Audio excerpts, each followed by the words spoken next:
أهلا بيكم في حلقة جديدة من Throwback Thursday، سلسلة بنرجع فيها للزمن شوية ونفتكر حاجات من تاريخ التكنولوجيا. الحلقة دي هنتكلم عن حاجة يمكن كتير من الجيل الجديد ما سمعش عنها من أساسه، بس زمان كانت أساسية لأي حد بيستخدم الكمبيوتر أو الإنترنت، وهي FTP أو اختصارا File Transfer Protocol، بمعنى بروتوكول نقل الملفات.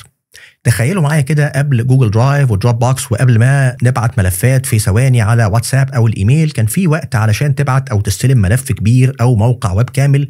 FTP هو اللي بيقوم بالمهمه دي. في الفيديو ده هنستعرض مع بعض ايه هو FTP، كان بيستخدم ازاي وليه كان مشهور زمان، وبرضه ازاي دلوقتي اتغير ببدائل احدث وامن زي SFTP وSCP وكمان التخزين السحابي. يلا بينا نبدا الرحله دي ونرجع بالزمن شويه.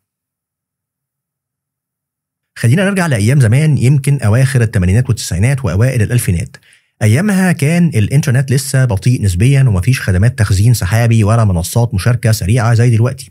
لو كنت عايز تنقل ملفات بين جهازين أو تبعت ملف لشخص على شبكة، كان حلها الأمثل هو FTP. FTP هو بروتوكول قديم جدا، اتعمل لأول مرة في السبعينات. تخيل أقدم من الويب نفسه. وفكرته ببساطة إنه بيسمح لك ترفع أو تنزل ملفات ما بين كمبيوترين عبر الشبكة أو الإنترنت. طيب كانوا بيستخدموه في ايه زمان؟ حاجات كتير. مثلا لو كنت مبرمج او مصمم ويب في التسعينات، علشان تنشر موقعك على الانترنت كنت بترفع ملفات الموقع اللي هي الصفحات والصور على سيرفر باستخدام FTP. دي كانت الطريقة الأساسية لنشر المواقع زمان. كمان FTP كان بيستخدم لمشاركة وتحميل البرامج والملفات. كتير من مواقع البرامج زمان كانت بتطرح برامجها على سيرفرات FTP عامة. تدخل برابط مثلا FTP:// وتنزل اللي انت عايزه. يعني قبل ما يظهر التحميل المباشر، كان FTP عامل زي مكتبة ملفات كبيرة على الانترنت. لو عندك ملف كبير وعايز تبعته لحد او تنقله من شركة للتانية والايميل مش قادر يشيله علشان حجمه ضخم، كانوا ساعات بيستخدموا FTP. ببساطة ترفع الملف على سيرفر FTP والشخص التاني يدخل يحمله من هناك. باختصار FTP كان زي العمود الفقري لنقل الملفات على الشبكة زمان. كل اللي كنت محتاجه كان برنامج FTP كلاينت، وتقدر بعدها تستعرض الملفات وتنزل وترفع براحتك. طب ليه بقى FTP انتشر وكان مشهور كده؟ لأنه في وقته كان حل عبقري وبسيط. تخيل انك لأول مرة تقدر تبعت ملفات لمسافات بعيدة من غير ما تحتاج توصل هارد ديسك أو سيديهات بالبريد.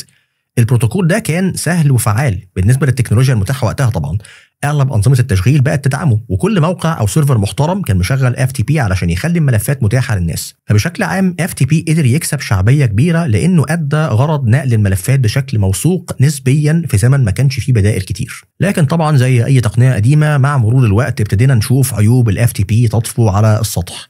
اول واكبر مشكله كانت السكيورتي. FTP للاسف ما بيشفرش البيانات اللي بتتنقل ولا حتى معلومات الدخول اللي هو اليوزر نيم والباسورد. يعني لو في حد بيراقب الشبكه ممكن بسهوله جدا يشوف اسم المستخدم وكلمه المرور واي ملف بيتنقل كمان. ومع تطور الانترنت وبقينا كلنا متصلين ببعض، بقى الخطر ده كبير ومحدش مرتاح يحط بياناته كده على المفتوح. غير موضوع الامان، كمان FTP ما كانش الاسهل من ناحيه الاستخدام لغير المتخصصين. محتاج برنامج خاص او اعدادات، وممكن كمان يسبب مشاكل مع الفاير وولز بسبب تعقيدات الاتصال. فمع الوقت ظهرت بروتوكولات وحلول تغطي العيوب دي وتخلي حياة نقل الملفات اسهل. فتعالوا نشوف كده اهم البدائل الحديثة اللي حلت محل FTP. اول حاجة SFTP اللي هو اختصار Secure File Transfer Protocol، النسخة الآمنة من FTP. بيقدم نفس الوظيفة لكن البيانات كلها متشفرة عبر SSH، فما فيش حد يقدر يتجسس عليها. دلوقتي اغلب السيرفرات والخدمات بتستخدم SFTP بدل FTP علشان الامان. تاني alternative او بديل هو SCP اللي هو اختصار Secure Copy Protocol. ده كمان بيعتمد على SSH. تقدر تعتبره طريقه سريعه وبسيطه لنقل الملفات بشكل امن ما بين جهازين. بيشتغل بالاوامر ومش بيتيح لك تستعرض ملفات ولا حاجه، بس لو عايز تنقل ملف بسرعه وامان من سيرفر لسيرفر او من جهازك لسيرفر، SCP كان اختيار ممتاز. كتير من المطورين ومديري الانظمه اعتمدوا عليه بدل ما يستخدموا FTP لانه اكثر امانا بكل بساطه. وطبعا التخزين السحابي وخدمات مشاركه الملفات، يمكن دي اكبر تغيير حصل في السنين الاخيره. بدل ما يكون عندك سيرفر وتدي للي عايز الملف بيانات FTP علشان يدخل ويحمل، دلوقتي ببساطه بترفع ملفاتك على خدمات زي دروب بوكس او جوجل درايف، او حتى بتبعتهم عبر WeTransfer وتدي الشخص التاني اللينك، وبكده انتهى الموضوع.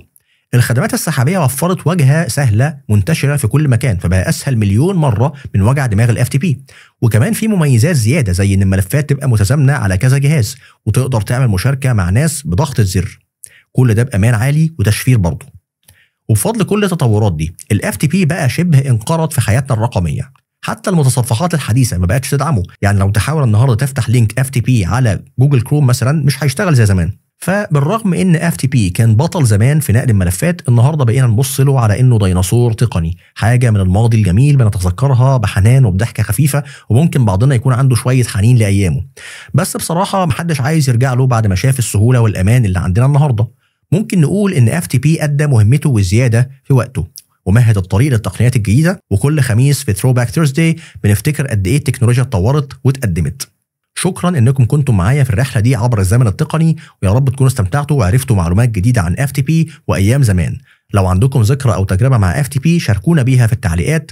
اشوفكم في الحلقه الجايه ان شاء الله من Throwback Thursday بحلقه جديده وحكايه تقنيه من الزمن الجميل. سلام عليكم.